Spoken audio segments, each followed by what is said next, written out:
est-ce que tu as déjà passé une journée et à la fin de la journée, tu t'es senti frustré? Tu t'es senti que tu n'as rien fait du tout de ta journée, alors que tu avais prévu de faire les choses, alors que tu sais que tu dois faire des choses très importantes. Si cela t'est arrivé, reste avec moi jusqu'à la fin de la vidéo. Voilà, et ensemble, on va trouver des solutions que j'ai mis en place qui pourront aussi t'aider en fait. Si tu n'es pas encore abonné à la chaîne, que tu regardes pour la première fois, n'oublie pas de t'abonner et n'oublie pas aussi de me donner ce pouce. Alors, passons rapidement dans le vif du sujet. Comment est-ce qu'on peut rendre sa journée extraordinaire? Comment est-ce qu'on peut rendre sa journée merveilleuse? Dans un premier temps, il faut dire que pour rendre une journée merveilleuse, il faut planifier la journée. Il faut vouloir d'abord d'une journée merveilleuse. C'est vraiment important.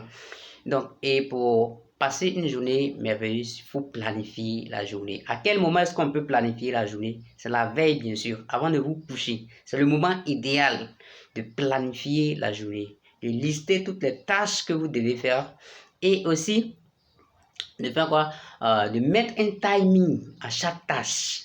Comme ça, vous savez à quelle heure vous finissez une activité et à quelle heure vous allez vous commencez une activité, à quelle heure vous allez la terminer. Mais si vous n'avez pas de timing, voilà, vous pouvez faire les activités comme ça de façon pêle-mêle. Et il est conseillé de commencer par les activités qui prennent beaucoup plus de temps en fait. Les activités qui sont un peu plus lourdes en fait. Les activités qui demandent beaucoup plus d'efforts physiques et de réflexion. C'est par là que vous devez commencer. Donc, faites la planification, bien sûr, avec les activités, avec un timing. L'autre chose que vous pouvez faire, c'est de vous lever, de vous coucher tôt. Oui, couchez-vous tôt. Si vous voulez avoir une très belle journée, vous devez vous coucher tôt. Généralement, les gens se couchent de façon tardive. Quand vous couchez de façon tardive, vous allez vous réveiller de façon aussi tardive. Alors que lorsque vous vous levez tard, vous n'aurez pas vraiment le temps d'avoir une journée bien en tout cas. Donc, si vous voulez avoir une très belle journée, couchez-vous tôt pour que vous puissiez avoir le maximum de temps pour dormir.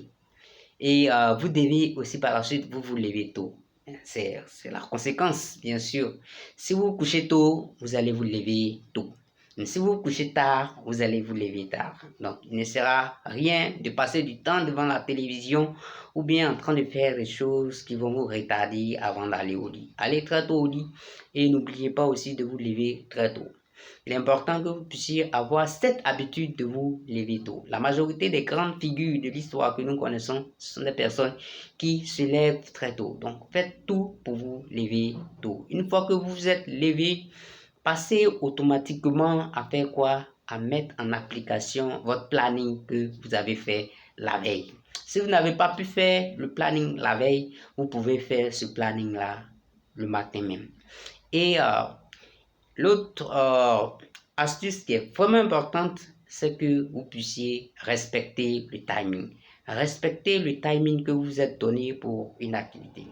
Lorsque le timing qui est accordé à une activité, par exemple, lire un livre de 10h à 11h, vous commencez à 10h00 à lire le livre et vous terminez à 11h. Lorsqu'il est 11h, passez à l'autre activité tout simplement et n'essayez pas de tergiverser ou non.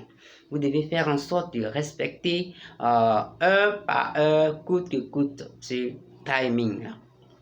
Et puis l'autre chose, comme je l'ai dit, respecter le plan. Il peut arriver qu'on reçoive des coups de fil, il peut arriver qu'on reçoive des dérangements de la part d'amis qui étaient imprévus. Il faut tout faire pour respecter le plan qui est prévu pour la journée. Si c'est des appels qui sont urgents, bien sûr, vous pouvez les décrocher, mais si ce ne sont pas des appels urgents, vous tout simplement dites à la personne que oui, je ne peux pas répondre à cet appel, on s'appellera une prochaine fois.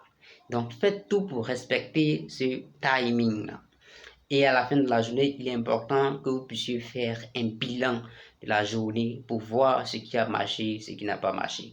Parce que le planning, oui, on peut bien le faire, mais il faut reconnaître qu'il y a des choses qui vont bien se dérouler, il y a des choses qui ne vont pas très bien se dérouler. Parce que comme je le disais tantôt, les imprévus sont toujours là et les imprévus ne dépendent pas toujours de nous.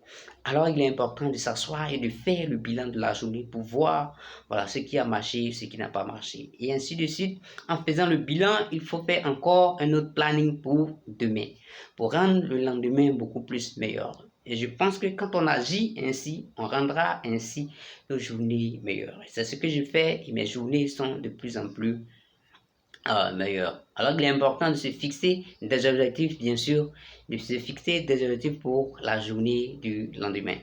Alors, si vous regardez cette vidéo, n'attendez pas, mettez-vous à la tâche dès ce soir même. Commencez déjà à planifier votre journée de demain. D'ici là, on se dit ciao, ciao, au revoir et bye.